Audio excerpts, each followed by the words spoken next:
Assalamualaikum warahmatullahi wabarakatuh. Perkenalkan, nama saya Mataram Arifin dengan NIM 4432267. Di sini saya akan mempresentasikan tugas ketiga mengenai sistem pengupahan dan sengketa PHK. Baik, langsung saja. Yang pertama, definisi upah.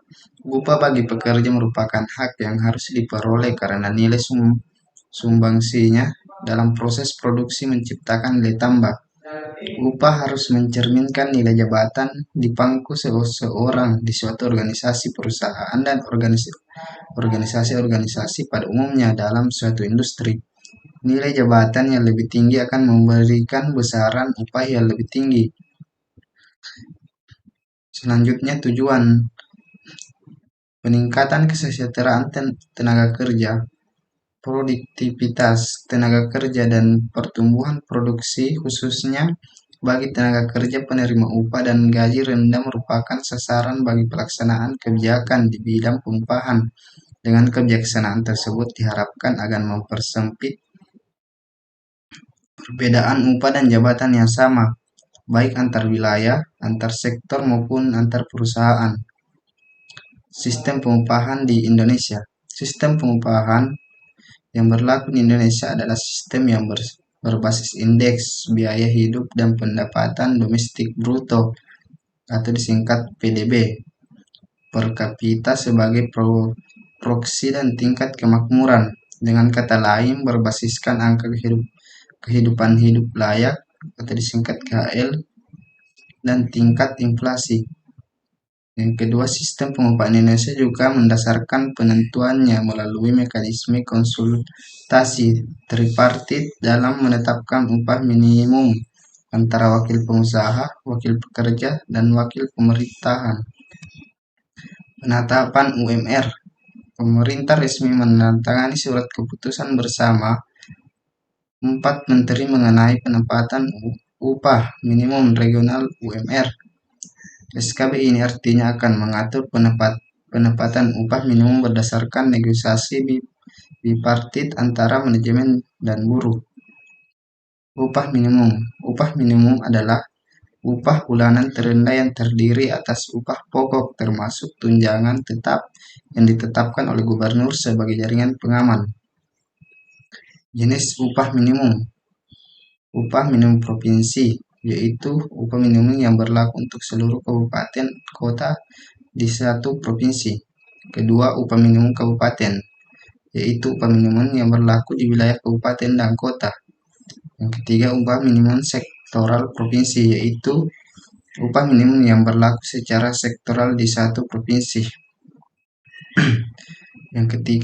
Yang keempat, upah minimum sektoral kabupaten kota, yaitu upah minimum yang berlaku secara sektoral di kabupaten atau kota. Sengketa PKH Resolution. Sengketa PHK atau sengketa pemutusan hubungan kerja adalah situasi di mana pekerja atau karyawan dan pengusaha atau perusahaan tidak sepakat mengenai pemutusan hubungan kerja. Pemutusan hubungan kerja terjadi ketika hubungan kerja antar karyawan dan perusahaan diakhiri, biasanya karena alasan seperti restrukturisasi perusahaan, pengurangan tenaga kerja, kinerja buruk, atau pelanggaran peraturan atau kontrak kerja. Biasanya langkah-langkah harus diikuti dalam menyelesaikan sengketa PHK. Berikut adalah beberapa langkah umum yang mungkin dilibatkan dalam penyelesaian sengketa PHK. Yang pertama, mediasi.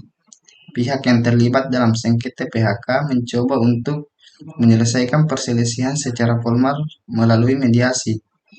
Yang kedua, arbitrasi.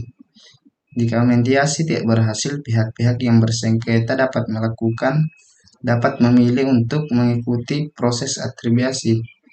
Dalam arbitrase, masalahnya diputuskan oleh arbiter yang independen dan keputusannya biasanya mengikat bagi kedua belah pihak. Yang ketiga, pengadilan. Jika upaya mediasi dan arbitrase tidak berhasil, salah satu pihak atau keduanya dapat memilih untuk membawa sengketa PHK ke pengadilan. Beberapa undang-undangnya. Undang-Undang Nomor 13 Tahun 2003, Pasal 88, setelah pekerja buruh berhak memperoleh penghasilan yang memenuhi penghidupan yang layak bagi manusia. Kedua, untuk mewujudkan penghasilan memenuhi penghidupan yang layak bagi kemanusiaan sebagaimana dimaksud dalam ayat 1, pemerintah menetapkan kebijakan pengupahan yang melindungi pekerja atau buruh. Pasal 89, yaitu upah minimum sebagaimana dimaksud dalam pasal 88 ayat 3 huruf A dapat terdiri atas upah minimum berdasarkan wilayah, provinsi atau kabupaten, upah minimum berdasarkan sektor pada wilayah, provinsi atau kabupaten. Yang kedua, upah minimum sebagaimana yang dimaksud dalam ayat 1 diarahkan kepada pencapaian kebutuhan hidup layak. Pasal 90, pengusaha dilarang membayar upah lebih rendah daripada minimum sebagaimana dimaksud dalam pasal 89. Bagi pengusaha yang tidak mampu membayar upah minimum sebagaimana dimaksud dalam pasal 89 dapat dilakukan penangguhan.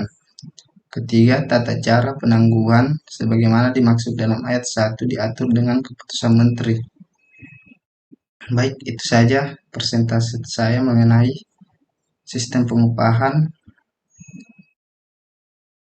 Lebih dan kurangnya mohon dimaafkan. Wabillahi taufiq wal hidayah. Wassalamualaikum warahmatullahi wabarakatuh.